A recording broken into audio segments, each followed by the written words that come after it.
గౌతమ్ చెల్లెలు అలా ఏడుస్తూ ఆ చీరలన్నీ అల్మారీలో నుంచి తీసి ఇంకా గౌతమ్కి ఏడుస్తూ ఇస్తుంది. ఇది నా పెళ్లి చీర, ఇది నా శోభనం చీర, ఇది నా 16 రోజుల చీర, తీసుకోరా తీసుకో, అన్నీ తీసుకో. ఇక్కడ ఇంతమందిని ఏడుస్తుంటే, ఇంతమంది ఇంత బాధపడిపోతూ ఉంటే, నీ పెళ్ళాం సోకుల కోసం ఇప్పుడు చీరలు కావాలి కదరా, తీసుకొని ఇక్కడి నుంచి వెళ్ళు.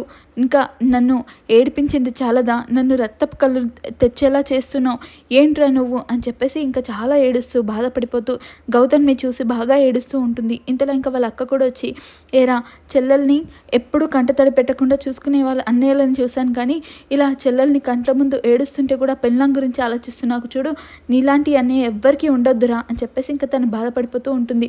ఇంకా ఏం చూస్తున్నావు, వెళ్ళు అని చెప్పేసి డోర్ పెట్టేసేసరికి ఇంకా గౌతమ్ ఏమీ అనలేక అలా బాధపడిపోతూ ఆ చీరలను చూసి ఇంకా అహల్యని చూస్తూ ఉంటాడు. ఇంకా తను బోరున ఏడుస్తూ అక్కడి నుంచి వెళ్ళిపోతుంది.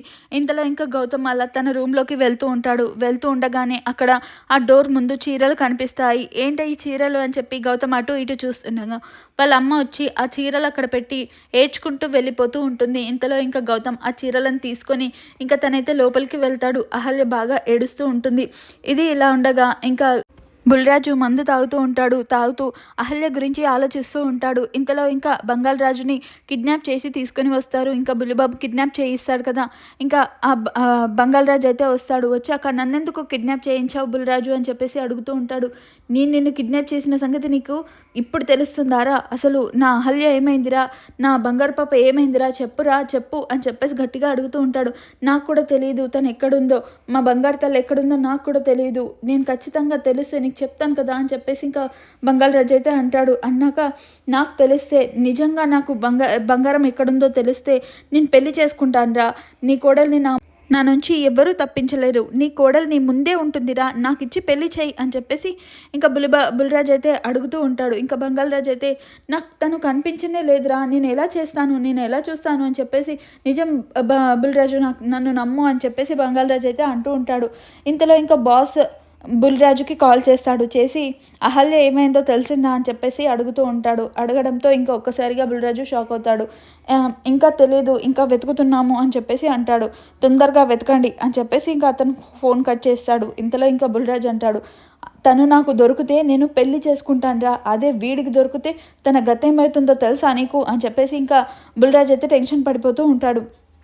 ఇది ఇలా ఉండగా ఇంకా గౌతమ్ వాళ్ళ ఇంట్లో అందరూ ఏడుస్తూ ఉంటారు, ఎంత బాధపడిపోతూ ఉంటారు. అదితి హాస్పిటల్లో ఉంటుంది కదా, ఇంకా అదితి వాళ్ళ అమ్మ అంటూ ఉంటుంది, అసలు అదితికి ఇంత గట్టి పట్టించిన ఆ గౌతమ్ని అస్సలు విడిచిపెట్టనండి అని చెప్పేసి అలా కోపంతో అదితిని చూసి బాధపడిపోతూ ఉంటుంది. అసలు గౌతమ్ ఇలా ఎందుకు చేశాడో నాకు అస్సలు అర్థం కావట్లేదండి అని చెప్పేసి తను అంటూ ఉండగా, సరే మనమైతే హాస్పిటల్ డాక్టర్ ఎప్పుడు వస్తారో కనుక్కొని వద్దాం పదా అని చెప్పేసి ఇంకా వాళ్ళ నాన్న అయితే వెళ్తూ ఉంటాడు.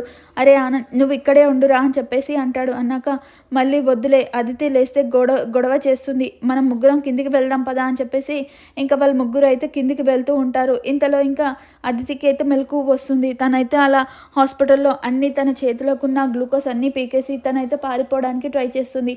అలా ఎవరు లేని టైంలో చూసి తను ఆ డాక్టర్లో వచ్చేలోపు తను బయటికి వెళ్ళి ఇంకా అక్కడ ఒకరు స్కూటీ ఉంటే ఆ స్కూటీ తీసుకొని తను అలా స్కూటీ తీసుకొని బయటికి వెళ్తూ ఉంటుంది. ఇంతలో ఎవరో నా స్కూటీ తీసుకొని వెళ్ళారండి అని చెప్పేసి గట్టిగా అరవడంతో అప్పుడే అదితి వాళ్ళ అమ్మ నాన్న ఆనంద్ అక్కడికి వస్తారు. వచ్చి ఏమైందండి అని అడిగితే, ఇప్పుడే ఒక అమ్మాయి నా స్కూటీ తీసుకొని వెళ్ళిండండి, గులాబీ కలర్ చీర అని చెప్పేసి అంటే, తను మా కూతురే, మీరేం కంగారు పడకండి అని చెప్పేసి అంటారు. అసలు అదితి ఈ టైంలో ఎక్కడికి వెళ్ళింది, తను అసలు ఏం చేస్తుందో ఏమో నాకు ఏం అర్థం కావట్లేదు అంటే ఇంకా డాక్టర్ కూడా అంటారు, తనకు అసలే హై బీపీ ఉంది, అన్నీ నార్మల్ ఉన్నాయి కానీ హై బీపీ ఉంది, తనని ఎవరిని కలవనివ్వకండి, తను ఆరోగ్యం అస్సలు బాగాలేదు, తను ఎవరైనా కలిసిన డిప్రెషన్లోకి వెళ్తే ఇంకా మేమేం చేయలేమని చెప్పేసి డాక్టర్ అనడంతో వాళ్ళు ఇంకా షాకింగ్లో ఏం చేస్తుంది అసలు అతిథి ఎక్కడికి వెళ్ళింది అని చెప్పేసి కంగారు పడిపోతూ ఉంటారు. ఇది ఇలా ఉండగా ఇంకా గౌతమ్ అయితే వచ్చి వంట రూమ్లోకి వచ్చి అలా కూరగాయలు కట్ చేస్తూ ఉంటాడు. వాళ్ళ అమ్మ నాన్న అందరూ ఇంకా గౌతమ్ని చూసి అలా బాధపడిపోతూ గౌతమ్ని చూస్తూ ఉంటారు.